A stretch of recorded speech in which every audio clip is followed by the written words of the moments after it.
Baik, terima kasih Pak Seskap, yang saya hormati Pak Dubes dan Pak Simon, Bapak Ibu semua yang ada di ruangan ini, teman-teman media baik yang ada di DC maupun yang ada di tanah air. Assalamualaikum warahmatullahi wabarakatuh.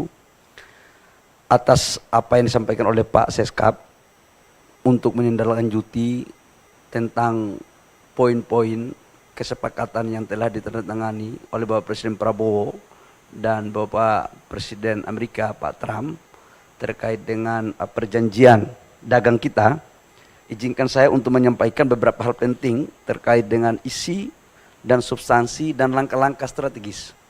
Secara kebetulan kemarin sudah dijelaskan oleh Menko, dan sekarang kami akan menjelaskan secara teknis pada tataran implementasi. Bapak Ibu semua, kita tahu bersama bahwa dalam perjanjian tersebut telah dimuat secara jelas bahwa untuk memberikan keseimbangan neraca perdagangan kita, maka kita dari sektor SDM akan membelanjakan kurang lebih sekitar 15 miliar US dollar. Dari 15 miliar US dollar ini terdiri dari membeli BBM jadi, kemudian LPG dan crude. Sudah barang tentu ini adalah merupakan langkah sejarah baru kita membeli dalam jumlah yang besar. Dan nanti akan dijelaskan oleh Dirut Pertamina tentang teknis implementasinya. Bapak Ibu semua, 15 miliar US dollar yang kita alokasikan untuk membeli BBM di Amerika Serikat bukan berarti kita menambah volume impor. Namun kita menggeser sebagian volume impor kita dari beberapa negara. Di antaranya negara dari Asia Tenggara, Middle East, maupun di beberapa negara di Afrika. Secara keseluruhan, neraca komoditas daripada pembelian BBM kita dari luar negeri itu sama. Cuma kemudian kita geser. Dalam prakteknya nanti, pembelian ini sudah tentu akan memperhatikan mekanisme-mekanisme keekonomian yang saling menguntungkan. Baik menguntungkan kepada pihak Amerika Serikat dan badan usahanya, maupun dari pihak Indonesia. Kita tahu bahwa impor kita cukup besar di LPG, kurang lebih sekitar 7 juta ton per tahun. Dan salah satu yang selama ini sudah kita lakukan juga adalah sebagian kita ambil dari Amerika. Tapi volumenya kita akan naikkan. Ini dalam konteks BBM, dan dalam catatan kami, begitu kami mendapat arahan dari Bapak Presiden Prabowo, begitu 90 hari ke depan sudah selesai, maka langsung kita mulai tahapan eksekusi. Jadi ini langsung bisa berjalan, supaya tidak ada suatu persepsi yang berbeda dari teman-teman yang ada di sana.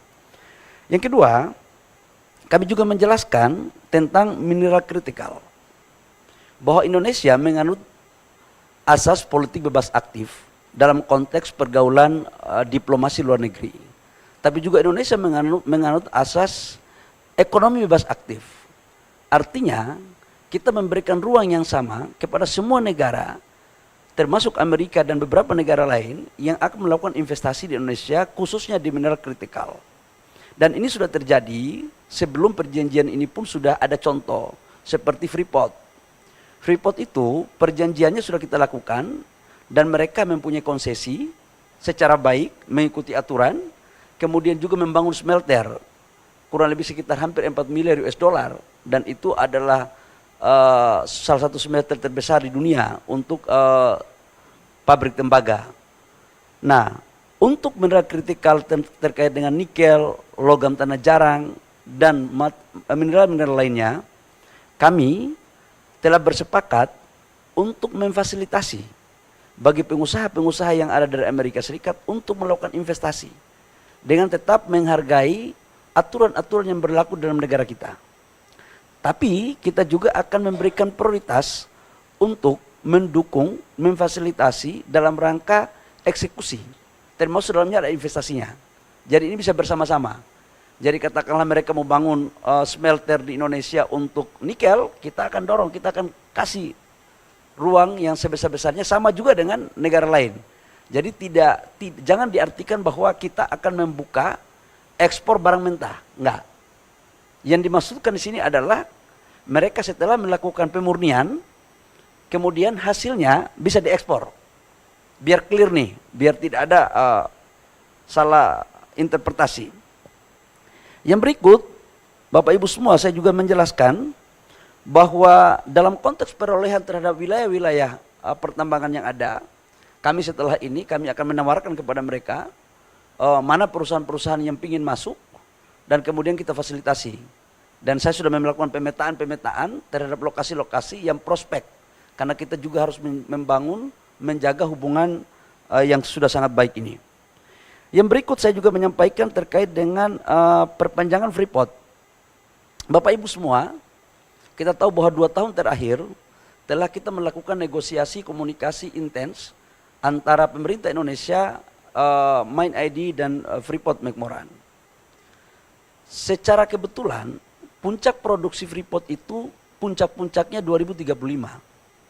Kita tahu bahwa konsentrat Freeport sekarang memproduksi 1 tahun pada saat belum terjadi musibah itu mencapai 3,2 juta ton biji konsentrasi daripada tembaga yang menghasilkan kurang lebih sekitar 900.000 lebih tembaga dan kurang lebih sekitar 50 sampai 60 ton emas.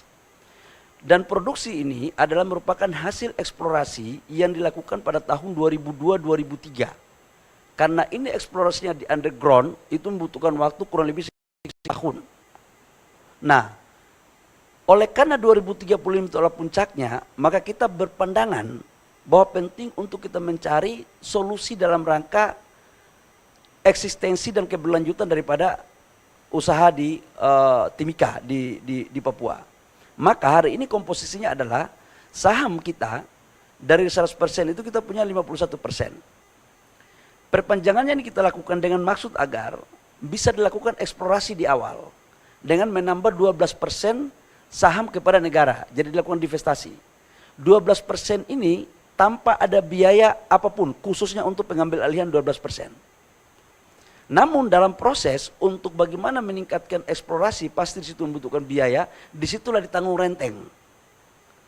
Nah, dengan demikian maka pada tahun 2041 negara akan mendapatkan saham 51 tambah 12% berarti 63, di mana penambahan 12% saham ini juga akan berkontribusi, akan dibagi sebagian kepada pemerintah daerah Papua, penghasil tambang. Nah, dengan demikian maka penciptaan lapangan pekerjaan dapat bertambah, yang eksis tetap bertahan, pendapatan negara juga bertambah, begitupun royalti PNBP dan pendapatan daerah. Nah, kira-kira itu terkait dengan Freeport. Namun setelah MOU ini ditandatangani, tahap berikutnya adalah kami akan melakukan pembahasan teknis terkait dengan administrasi-administrasi yang akan dipenuhi oleh pihak Freeport. Sudah barang tentu dalam bernegosiasi, kami akan mengedepankan kepentingan negara lebih ke depan. Karena pasal 33 Undang-Undang 45 sebagaimana apa yang diarahkan dan diperintahkan oleh Bapak Presiden adalah kita harus mengedepankan kepentingan negara, dan oleh karena itu di dalam perpanjangan 2041 nantinya diharapkan pendapatan negara harus jauh lebih tinggi ketimbang pendapatan negara yang ada sekarang ini. Termasuk dalamnya royalti dan pajak-pajak lain khususnya emas. Ini biar tidak disalah terjemahkan lain-lain oleh saudara-saudara saya yang ada di tanah air. Yang berikut menyangkut dengan urusan etanol. Bapak Ibu semua, salah satu strategi untuk kita mendorong ketahanan energi dan kedaulatan energi kita adalah kita akan menerapkan bagian daripada bensin kita akan campur dengan etanol, mandatori. Tujuannya sebenarnya adalah bagaimana menciptakan peluang usaha baru yang ada di Indonesia. Namun sampai dengan produksi kita bisa memenuhi kebutuhan dalam negeri, maka ruang untuk kita melakukan impor boleh saja, termasuk di impor dari Amerika. Sampai dengan kebutuhan produksi kita dalam negeri terpenuhi. Ini paralel aja sebenarnya, paralel aja biasa. Yang berikut kami juga melaporkan bahwa di sini kita juga melakukan komunikasi terhadap ExxonMobil. ExxonMobil ini salah satu perusahaan minyak Amerika Serikat yang sudah 100 tahun lebih yang beroperasi di Indonesia. Dan mereka adalah salah satu penyumbang lifting terbesar selain Pertamina. Hari ini lifting mereka kurang lebih sekitar 170.000 sampai 185.000 barel. Kita akan memperpanjang sampai dengan 2055 dengan total investasi kurang lebih menambah 10 miliar US dollar. namun ada beberapa hal yang harus kita clearkan, termasuk dalamnya adalah sharing cost recovery antara pendapatan negara dan pendapatan K3S. Sebentar lagi akan selesai. Ini merupakan bagian yang tak terpisahkan dari komunikasi bilateral kita antara pihak swasta yang ada di sini maupun dengan pemerintah Indonesia, termasuk dalamnya adalah berkomunikasi dengan pemerintah Amerika Serikat. Saya pikir itu beberapa hal yang perlu saya sampaikan terkait dengan persoalan tindak lanjut daripada apa yang disepakati yang sudah ditandatangani oleh Bapak Presiden Prabowo dan Bapak Presiden Trump. Intinya dari sektor SDM adalah begitu selesai 90 hari diimplementasikan, maka langsung kita jalankan. Supaya apa? Ini membangun trust. Membangun trust antara kedua belah pihak, antara Indonesia dan Amerika, dan ini sejalan dengan apa yang diperintahkan oleh Bapak Presiden Prabowo dalam rangka mewujudkan apa yang telah disepakati untuk kemudian perjanjian ini diharapkan saling menguntungkan kedua belah pihak. Harus win-win. Perjanjian ini tidak boleh menguntungkan salah satu pihak saja, tapi harus semua pihak merasakan keuntungan daripada perjanjian ini. Seizin Bapak Seskap, kami mohon izin kalau Bapak Seskap izinkan, nanti menyangkut dengan urusan detail terhadap perjanjian konkret pembelian beberapa komoditas daripada BBM, mungkin akan disampaikan oleh Pak Dirut Pertamina. Pak Dirut, Pak Seskap sudah mengizinkan, saya persilakan. Baik, Assalamualaikum warahmatullahi wabarakatuh. Salam sejahtera untuk kita sekalian. Shalom, salve om swastiastu, namo buddhaya, salam kebajikan rahayu. Yang saya hormati Menteri SDM, Bapak Seskap, Bapak Dubes, Bapak Ibu sekalian, selamat pagi waktu Washington DC dan selamat malam waktu Jakarta. Baik Bapak Ibu sekalian, menyambung dari yang sudah disampaikan Bapak Menteri SDM bahwa Pertamina juga menjadi salah satu bagian dari kesepakatan dagang antara Amerika Serikat dan Indonesia, di mana kita telah menyepakati untuk melakukan impor energi sebesar 15 miliar dolar US. Dapat kami sampaikan di sini bahwa skema impor adalah sebagai jembatan kita menuju ketahanan, menuju kepada kemandirian energi. Pak Menteri SDM bersama seluruh jajarannya, kami di Pertamina serta seluruh K3S, SKK Migas, kami juga terus melakukan upaya-upaya agar supaya kita dapat meningkatkan produksi lifting kita yang kita mengetahui bersama kita mengalami natural decline dan tentunya butuh terobosan-terobosan serta inisiatif yang tentunya serta kerja keras yang lebih dari kita semua agar supaya kita dapat meningkatkan produksi dan lifting kita. Untuk memenuhi gap saat ini tentunya kita masih membutuhkan impor.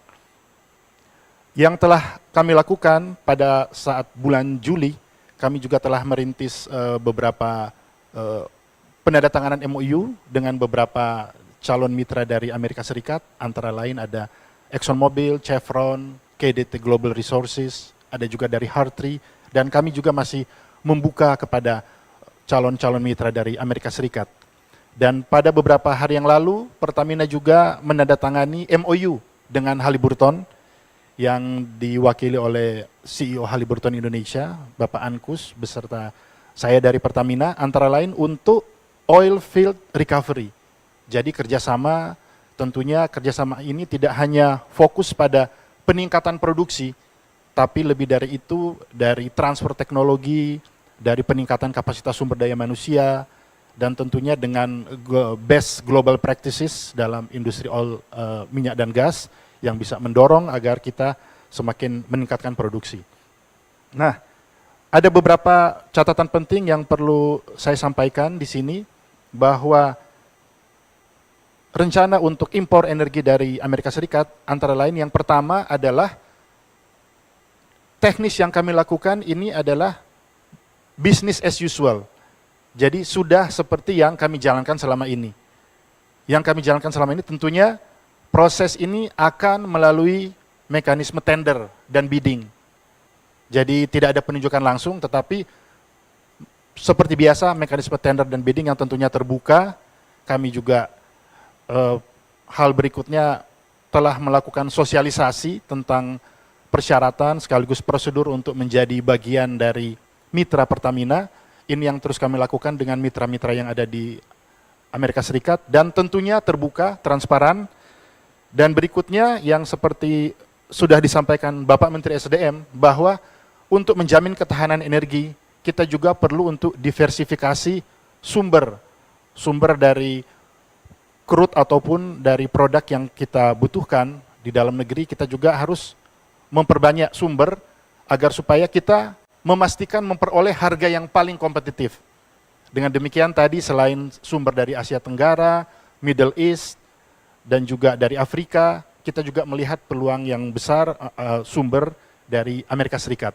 Dan kita mengetahui LPG Pertamina selama ini mengimpor porsi yang cukup besar dari Amerika Serikat.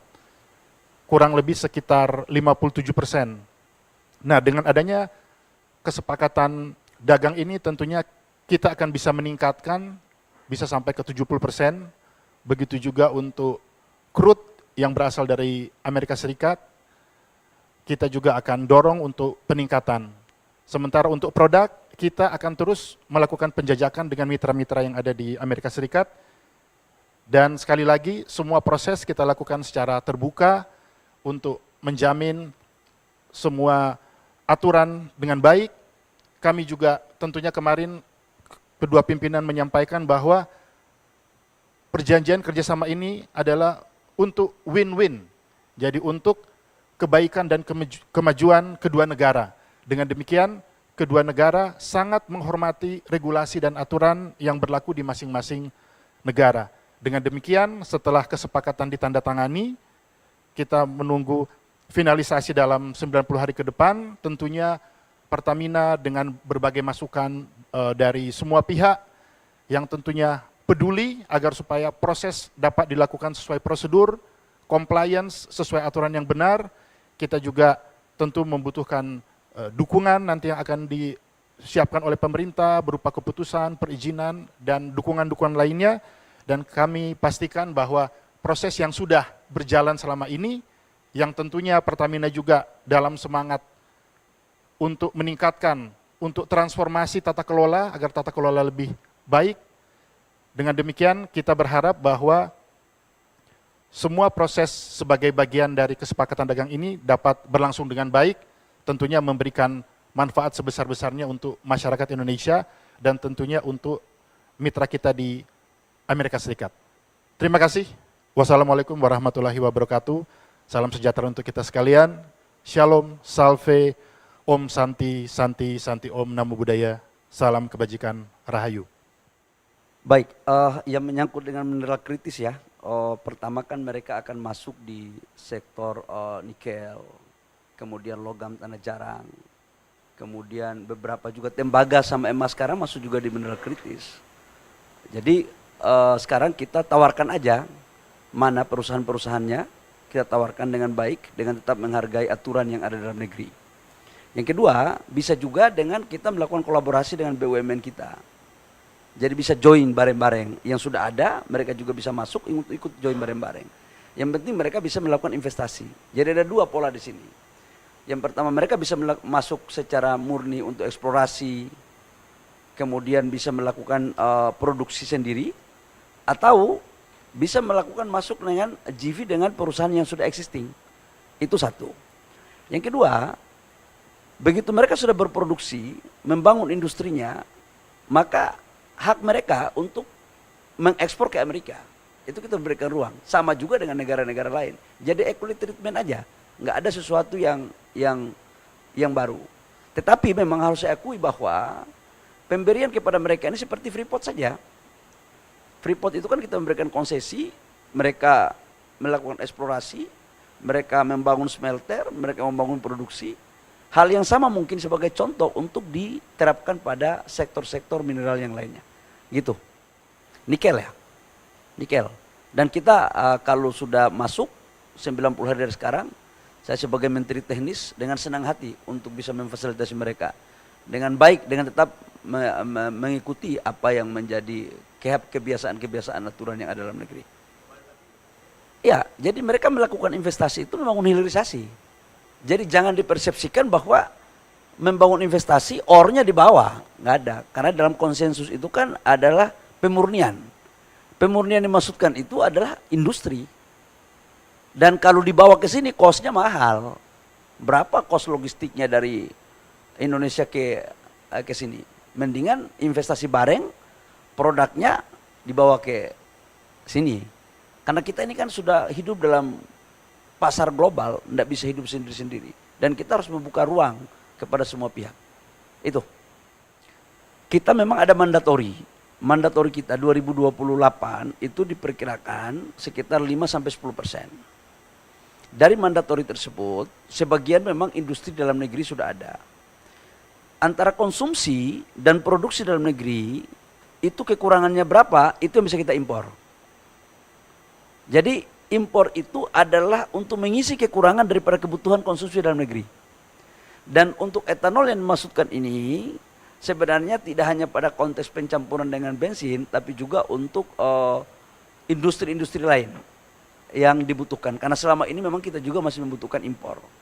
Ini kan hanya men-switch saja dari negara lain ke Amerika.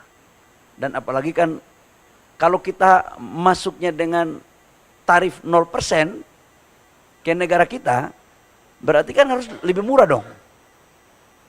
Ini kan menguntungkan kita sebenarnya. Kita melakukan impor dari sini, tarifnya masuk 0%, harganya lebih murah. Sehingga industri kita lebih kompetitif dalam memakai bahan baku daripada etanol. Saya akan menghitung kalkulasinya, saya akan membuat mandatori kepada Pertamina, nanti Pertamina akan melakukan impor. Kenapa Pertamina? Karena Pertamina ini adalah badan usaha milik negara terbesar. Bicara tentang BBM, itu bicara tentang cabang-cabang produksi yang mengasahi hajat hidup orang banyak. Nah dalam konteks itu maka Pertamina akan diberikan amanah untuk melakukan impor. Berapa persen yang kita switch dari Middle East atau di negara Asia Tenggara dan dari negara Afrika, nanti saya akan sampaikan 3 minggu terhitung sekarang. Volume untuk Amerika kita harus belanja 15 billion US dollar. Itu sudah final. Switchnya dari mana-mana itu 3 minggu dari sekarang.